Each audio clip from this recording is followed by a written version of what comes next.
Gente, a gente sabe que meme faz muito sucesso, principalmente na internet, né? Mas você sabe a origem do meme? Muitas vezes a gente usa uma frase que ficou muito famosa, tipo aquela da Xuxa, Cláudia Senta lá, que ficou muito famosa por um tempo. Então, assim, os memes, eles ficam famosos e às vezes eles duram por muito tempo. A grávida de Taubaté, né, que muita gente ainda usa muito hoje em dia, né? Quando uma coisa é falsa, quando uma coisa não é o que parece, a pessoa usa assim, grávida de Taubaté, coisa de Taubaté, relacionando a história da grávida de Taubaté, né? Mas muita gente não nem lembra dessa história, né? E por que a gente vai falar rapidamente sobre essa história? Porque estão querendo lançar um filme sobre a grávida de Taubaté. E a gente sabe que esse negócio de reviver coisas do passado, às vezes é complicado. Lembra aí do documentário aí da Daniela Pérez, aí do assassinato dela, né? O Guilherme de Pádua, que tinha saído da cadeia, virou um pastor. Quando a história veio à tona do documentário, querendo ou não, ele teve um infarto e morreu, né? Não sei se tem ligação, né? Mas vale aí relembrar a coincidência. O que acontece? A grávida de Taubaté foi uma mulher que disse que estava grávida de quadrigêmeos. Quatro pessoas ali estavam na barriguinha dela, né? E naquela época não tinha quase nenhuma notícia sobre pessoas ficarem grávidas de quatro crianças ao mesmo tempo. Hoje em dia é um pouco até mais comum, mas naquela época era uma coisa muito rara.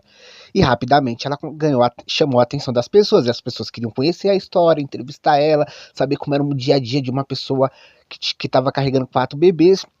E nessa época a Ana Maria Braga já estava lá na Globo, e Hoje em Dia, que até hoje existe na Record, né, com a Ana Hickman e companhia, também já estava lá começando ali a existir, mas na época era o Edu Guedes, a Cris Flores e a Ana Hickman, né?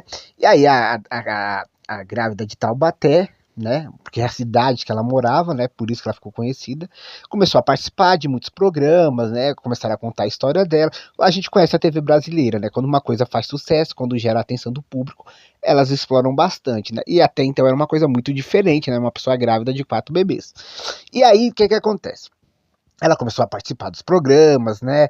Ela começou a contar da dificuldade que seria cuidar de quatro crianças, que seria muito difícil para ela, né? Para o marido dela, né? E aí as pessoas começaram a ficar com dó e querer ajudar. Nisso, ela estava participando de vários programas e aí ela participava do Hoje em Dia, né? Que trouxe vários presentes para ela, fraldas, brinquedos, patrocinadores ali para ajudar a história dela, mas alguma coisa no meio dessa história começou a ficar muito estranho, né? E a Cris Flores, né, que recentemente saiu do SBT, foi a pessoa que descobriu toda a história, né? Tem até entrevistas dela falando aí nos podcasts da vida como ela descobriu, e foi assim, ela falou que ela começou a desconfiar quando ela percebeu, e ela já tinha, ela é mãe, quando ela percebeu primeiro, né? A mulher sempre com a barriga tampada, não via nada dessa barriga. Até então isso não é tão suspeito, né? A mulher vaidosa às vezes não, né? Mas ela começou a perceber que, primeiro, essa mulher, ela se levantava muito rápido. Ela estava sentada, quando ela tinha que levantar, ela tipo papum, levantava muito rápido. E a gente sabe que uma pessoa grávida, né, ainda mais quando já tá com a barriga grandona, levantar é uma das coisas mais difíceis que é, né? Porque você tá com peso, as costas dói, então você levanta com muita dificuldade. E ela sempre levantava com muita facilidade. E a Cris Flores começou a achar estranho, falava, gente, não é estranho isso, né? Eu já fiquei grávida, né? Eu sei como é difícil tal esse processo, né? Mas vocês já perceberam como essa mulher levanta rápido? E aí isso aí começou a deixar a Cris Flores com uma coisinha atrás da orelha. A mulher sempre levantava muito rápido. Aí depois ela percebeu que o pé da mulher não tinha inchado, né? É outra coisa que acontece geralmente com quem tá grávida. Não, a mulher, né, não ficou com os pés inchados, os pés dela estão normal. E aí outra coisa que chamou a atenção da Cris Flores foi assim, os seios dela não incharam, geralmente incha por causa do leite. Mas até a Cris Flores pensou, mas pode ser a genética, né? Cada corpo, cada organismo reage de uma forma. Mas isso começou a incomodar ela, né? Puta, cara, tem alguma coisa estranha nessa história, tem uma coisa estranha. Até que antes de entrar ao vivo ali no programa no Hoje em Dia, ela falou, eu vou tirar isso à tona, vou saber se isso é verdade ou não. E foi quando ela chegou e falou assim, olha, eu tô desconfiada, né? A gente não pode mostrar pro Brasil uma história falsa. Eu tô desconfiada que você possa não estar grávida. Então, assim, você pode rapidamente só levantar um pouquinho a sua barriga, só pra eu ver, porque aí eu fico sossegado, sabe? Aí eu tiro essa neura da minha cabeça, você entra no programa e pronto. Nessa hora ela ficou extremamente estressada, muito estressada. Falou assim: eu sabia que eu não tinha vindo aqui, eu teria que ir lá na Ana Maria Braga, isso é um absurdo, essa desconfiança. E ela começou a ficar muito nervosa, muito nervosa.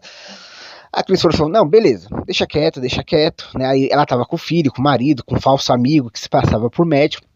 Ela falou, não, deixa quieto, vamos entrar. Ela entrou lá mesmo constrangida, né? E aí a Cris Flores entrou, foi profissional, o Edu Guedes chorou, ficou emocionado lá com a história dela, falou que ia ajudar com a alimentação. E aí a Cris Flores, mesmo contrariada, achando que a história poderia não ser real, apresentou o programa, ficou quieto, e aí foi lá, descontraiu, ela recebeu vários presentes, brinquedos, fraldas, né? E aí a Cris Flores falou, fica sossegado que eu não vou falar nada da minha desconfiança. Na hora de ir embora, tinha um repórter lá do Domingo Espetacular da Record, que ia acompanhar o dia a dia dela, né? Como era o dia a dia dela, para levar essa reportagem no domingo Espetacular. Já tinha feito uma. Aí a Cris Flores falou: olha, tem alguma coisa estranha nessa história. Você tá voltando com ela? Dá uma pesquisada. Tem boi na linha. Né? E aí o repórter falou, beleza. Aí na hora que eles voltaram junto, que o repórter ia voltar com ela pra Taubaté pra fazer a reportagem sobre o dia a dia dela, ele falou que no meio do caminho a grávida de Taubaté já deu um perdido neles, porque ela já tava, né, também achando, falou, pô, eles estão desconfiados de mim, tem alguma coisa errada. E aí o repórter começou a pesquisar na cidade sobre ela, sobre a história, e no mesmo dia ele descobriu que era tudo falso, exame falso, ultrassom falso, teste de gravidez falso, era tudo falso. Então assim, no mesmo dia que a Record levou ela num programa deles de manhã para falar sobre a gravidez, tal, para mostrar ela ganhando vários presentes, no mesmo dia o repórter, por causa da Cris Flores, descobriu que era toda uma farsa. E essa história, cara, ficou muito famosa, tanto a gravidez quanto depois a descoberta que era tudo uma mentira, né? E é legal ver a Cris Flores falando sobre o assunto, né? Porque ela fala que ela até hoje, né, essa história rende, né? E ela falou assim que até rolou um tempo atrás aí uma tentativa de reunir a Cris Flores com a mulher, né, a grávida de Taubaté, né, para elas falarem sobre a história 12 anos depois, né? Mas até então não rolou, né? Hoje a grávida de Taubaté está ainda em Taubaté, segundo informações, com o marido, eles continuam casados. Lembrando, gente, que eles foram inocentados de tudo, tá? Tudo foi inocentado, eles não foram processados por nada, eles aparentemente ficaram com todos os presentes. Eles vivem hoje lá em Taubaté, eles têm um comércio lá, vivem discretamente, conseguiram, né, depois de muito tempo, assim, sobre essa pressão por causa dessa história e tal. Saíram notícias na época que ela tinha um problema ali, por mentiras, que ela tinha ali um problema que poderia ocasionar esse comportamento, que ela gostava de mentir e tal. Mas enfim, né, é uma história que ficou muito famosa, é um meme muito famoso, né, e a origem basicamente é essa, né. E aí rola agora uma pequena possibilidade dessa história voltar a ganhar um ar da graça e virar um filme, né? E aí, com certeza, se o filme for bem divulgado, provavelmente essa história aí pode voltar à tona e as pessoas voltarem a comentar. Mas para quem não conhece essa história, tem no YouTube a entrevista da Cris Flores, é só colocar Cris Flores e grávida de Taubaté, que é uma história bem interessante, vale a pena ouvir.